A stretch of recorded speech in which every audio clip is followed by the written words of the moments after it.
விஜய் தேவர்கொண்டா சத்யதேவ் ஆக்டிங்கில் ஜெர்சியோட fame Gautam Tinnanuri writing and டைரக்ஷனில் உருவான கிங்டம் மூவி ரிவ்யூ தாங்க இன்றைக்கி பார்க்க போகிறோம்.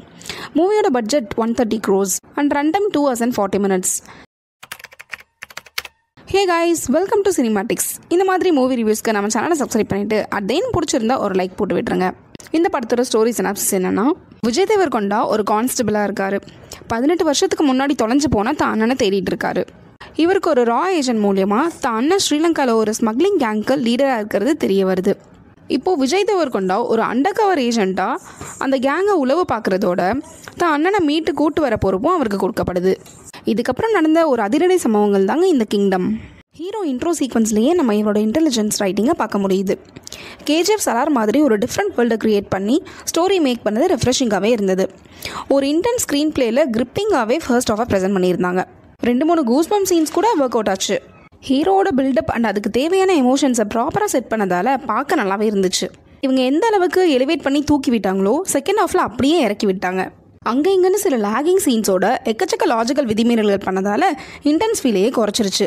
அண்ட் கிளைமேக்ஸில் இவங்க எடுத்துக்கிட்ட சினிமா லிபர்ட்டினால படத்தோட சுத்தமாக கனெக்ட் ஆகவே முடியலங்க. தென் இவங்க பெரிய படங்களுக்கான அதே ஃபார்முலாவை யூஸ் பண்ணதால் மூவி ரொம்ப ப்ரெடிக்டபிளாக தாங்க போச்சு. இவங்க ட்விஸ்ட்காக க்ரியேட் பண்ண சீன்ஸில் சில இடங்கள்லாம் ஆர்டிஃபிஷியல் ஃபீல் கொடுக்க தாங்க செஞ்சுது.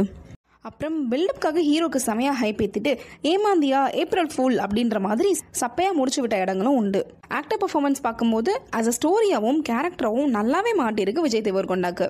அந்த கேரக்டர் டிமாண்ட் பண்ணதை ரொம்ப பெர்ஃபெக்டாகவே எக்ஸிக்யூட் பண்ணியிருக்காரு. இந்த படம் மூலியமாக ஒரு மாஸ் ஹீரோவாக தன்னை அடுத்த கட்டத்துக்கு எலிவேட் பண்ணிட்டாருன்னு தான் சொல்லணும். தன்னோட பெர்ஃபார்மன்ஸ்னால சிங்கிள் ஹேண்டடாகவே இந்த படத்தை புல் ஆஃப் பண்ணியிருக்காரு விஜய். செகண்ட் ஹீரோவாக வர சத்யதேவ் தன்னோட சப்டில் பிளேனால அவரோட பவர்ஃபுல் கேரக்டருக்கு ஜஸ்டிஃபிகேஷன் கொடுத்துருக்காரு. வில்லனாக வந்த வெங்கடேஷ் அவரோட ஸ்ட்ராங்கான ஆக்டிங்னால எல்லாரையும் மிரட்டி விட்டாரு. அந்த அளவுக்கு அவரோட வில்லனிசம்லாம் வேற லெவலில் இருந்துச்சு. அடுத்து அனிருத்தோட மியூசிக் படத்துக்கு பெரிய பக்கபலம்னே சொல்லலாங்க. இவரோட பிஜிஎம் இல்லாமல் சீன்ஸ்க்கு பில்டப் ஏற்றவே முடியாது. குறிப்பாக ஹீரோவோட சவுண்ட் ட்ராக் செமையாக போட்டு கொடுத்துருக்காரு. படத்தில் சினிமாட்டோகிராஃபி ஒர்க்லாம் டாப் நாச்சுங்க. விஷுவலாக ஒவ்வொரு ஃப்ரேமுமே ரொம்ப குவாலிட்டியாகவே ப்ரெசென்ட் பண்ணியிருந்தாங்க.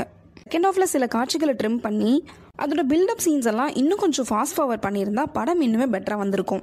இந்த மூவியோட பாசிட்டிவ்ஸ்னு பார்த்தீங்கன்னா ஸ்டோரி, இன்டென்ஸான first half screen play, cinematography, music இதெல்லாம் தாங்க. நெகட்டிவ்ஸ்னு பார்த்தீங்கன்னா லாஜிக்கல் மிஸ்டேக்ஸ், அன்கன்வின்சிங்கான செகண்ட் ஆஃப் ஸ்க்ரீன் பிளே, மூவியோட டியூரேஷன் இதெல்லாம் தாங்க. ஓவராலாக அவரோட முந்தைய படங்கள்லாம் கம்பேர் பண்ணும்போது இது அவருக்கு ஒரு கம்பேக்னே சொல்லலாம். If you are interested, go and watch the So Kingdom. Cinematics rating for this movie is 6.5 out of 10. Thank you guys.